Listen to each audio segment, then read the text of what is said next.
que eu gostaria de falar com vocês agora, pode colocar, é a respeito de meio e mensagem, não é? Porque a verdade é que a nossa igreja, nossos pastores, a nossa liderança, os pregadores da nossa igreja, a liderança de toda a nossa igreja, seja no Brasil, no estado, ou na sua própria igreja, na sua cidade, sabem e dominam com propriedade o Evangelho, se debruçam sobre o Evangelho, se debruçam sobre o conteúdo da mensagem. Mas muitas vezes o meio, ele é ignorado. Muitas vezes o meio ele é subestimado, não é? E eu gostaria de falar um pouquinho, pode passar, de falar um pouquinho sobre isso. Eu gostaria de dizer o seguinte, que qual é o seu filme favorito? Pensar rapidamente, qual é o seu filme favorito? Certamente você tem um filme favorito. Eu tenho um filme favorito, que está até na tela aí, o Point Break. Ele é um filme antigo já, que ele fala a respeito de uma quadrilha de assaltantes de bancos que também são surfistas, né? E eu acho esse filme fantástico. E como eu gostei muito desse filme, eu fui atrás de quem era a diretora do filme, e eu descobri que ela tinha outros filmes com outras temáticas. Filmes de guerra, filmes sobre conspiração, filmes de suspense, filmes sobre terrorismo e tantos outros. E a maioria deles eu achei excelentes. Mas eu não achei eles bons por conta da mensagem deles. Eu não achei eles bons por conta do conteúdo deles. Eu achei eles bons pela forma como ela contava as histórias, pela forma como ela dirige as cenas, pela forma como ela compõe todo aquele filme, toda aquela obra. Então, eu percebi que o que me atraía não era necessariamente a mensagem, mas era o meio. E aqui eu gostaria de falar justamente sobre isso, sobre meio e mensagem, e trazer rapidamente aqui o conceito disso. Vamos lá. Mensagem. Entendemos por mensagem tudo que é comunicado, tudo que vemos, ouvimos e sentimos é algum tipo de mensagem. Agora, o conceito de meio. Meio é o recurso pelo qual a mensagem é entregue. Pode ser a fala de um interlocutor, uma música, um recurso audiovisual, pode ser um texto impresso, qualquer coisa pode ser um meio da nossa mensagem. Passa. Mas, como eu disse antes, o meio ele é ignorado. Muitas vezes nós nos preocupamos, eu acredito, eu também sou pregador, também prego o Evangelho, assim como muitos aqui, como a maioria aqui, não é? E nós sabemos que nós nos preocupamos com a graça de Deus, nos preocupamos com a direção de Deus, e falávamos isso ontem no jantar, sobre a direção de Deus, sobre confiar em Deus, sobre depender de Deus, sobre aperfeiçoar o seu conhecimento bíblico e tudo mais, e muitas vezes esquecemos do meio. Esquecemos daqui um pouco que vamos ter uma projeção, que vamos ter uma live, e a verdade é que é o seguinte, que um esboço daqui a pouco de 30, 45, 1 hora, funciona muito bem em um púlpito, mas daqui a pouco isso pode não funcionar bem em um outro meio, por exemplo, nas redes sociais, vídeos curtos que agora são muito comuns na internet, como Reels, Shorts e tantos outros, talvez lá não vai funcionar, talvez não, certamente não irá funcionar. Então, nós precisamos pensar o meio para a realidade da comunicação dos dias de hoje. Pode passar. Tá? Os meios usados na Bíblia, talvez você diga, não, mas isso é novo, Eglô, isso não se aplica à igreja. Mas existem meios usados na Bíblia. A própria Bíblia já é um meio, é um material impresso. Passa. Por exemplo, nós temos o caso, por exemplo, de Paulo, o apóstolo. Qual é o meio pelo qual a mensagem de Paulo é reconhecida até hoje?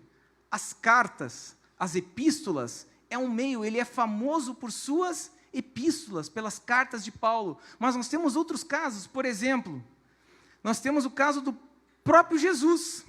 O próprio Jesus. Nós não temos hoje acesso a nada que ele tenha deixado escrito. Porém, são conhecidos os seus sermões, são conhecidos os seus conteúdos, os seus ensinos, a sua propriedade com a qual ele falava, por exemplo, o Sermão do Monte, de forma branda, falando a uma multidão, de forma acalentadora, mas nós também, pode passar, conhecemos um outro meio que Jesus utilizou quando ele fez a limpeza do templo, quando ele tirou de lá os comerciantes, que ele pegou um chicote, virou mesas, e ele entregou ali uma mensagem se valendo de meios diferentes, se valendo de um outro meio. Passa. Então, nós vemos aí que a igreja, ela ao longo da história bíblica tem meios, mas nós também temos meios que nós temos utilizado ao longo da nossa história. Quer ver uma coisa? Recentemente nós tivemos o aniversário da nossa obra, 66 anos. Lá em Canoas nós tivemos um culto temático, um evento especial, onde nós lembramos a história da nossa igreja, começando pelo missionário Manuel de Melo e passando pelos seus sucessores, e viemos contando essa história e viemos até os dias de hoje. E nós falamos lá, lembramos da história, lembramos dos cultos nas praças, lembramos dos cultos nas tendas, lembramos dos cultos nos ginásios, dos cultos nos teatros, lembramos das oportunidades na TV, do conteúdo de rádio. E se nós nos darmos por conta, tivemos uma noite inteira de celebração, onde nós lembramos muito mais dos meios utilizados pelo missionário, pela denominação ao longo da história, do que necessariamente falamos do conteúdo. E esses meios foram muito bem aproveitados a seu tempo. Muito bem aproveitados, e tivemos grandes contribuições para a igreja, grandes contribuições para a nação, porque esses meios foram bem utilizados e eram os meios da época. Pode passar. Aqui temos então um exemplo, né, do nosso querido missionário Manuel de Melo pregando em praça pública, pregando ao ar livre, não é? Um meio utilizado para a pregação da mensagem. Passa. Eu concordo que talvez o que eu esteja falando soe aos ouvidos dos amados, talvez de forma desconfortável, porque talvez seja novo falarmos sobre isso. É a primeira vez que temos uma palestra com esse conteúdo.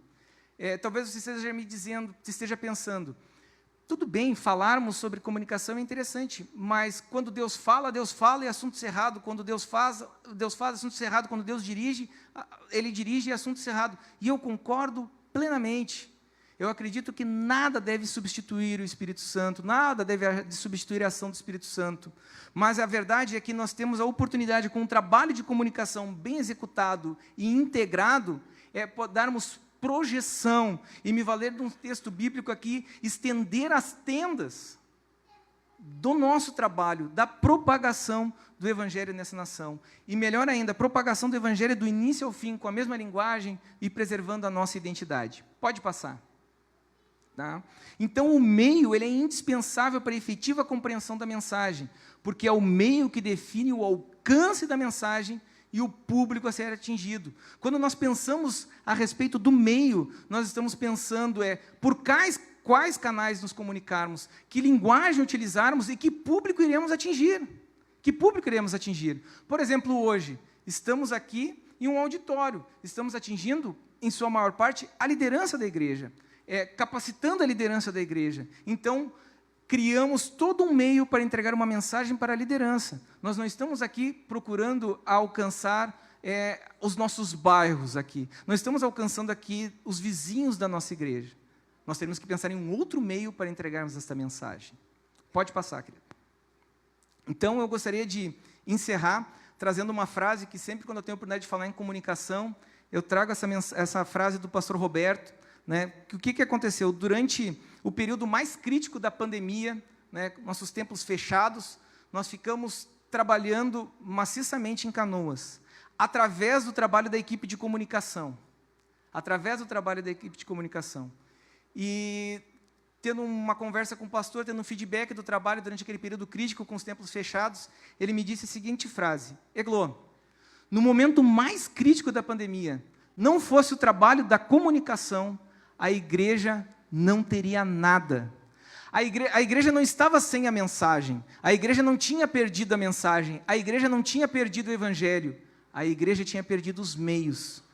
E o trabalho da comunicação, integrado, pensado, voltado para a necessidade da igreja naquele momento, propagou o evangelho e entregou a mensagem com qualidade, com eficiência. E o meu sonho, como eu disse lá no início, inicio essa fala com um sonho e encerro com um sonho. O meu sonho um dia é ver a Igreja do Brasil para Cristo no Brasil, a minha igreja, a nossa igreja, entregando o evangelho através dos meios mais diversos dos dias de hoje, com tanto potencial e competência como entregou ao longo da sua história. Que Deus abençoe o coração de todos e espero muito que isso possa render frutos. Ainda que não seja o evangelho, tenha encontrado boa terra em seus corações e possa render frutos. Pastor Roberto. Amém.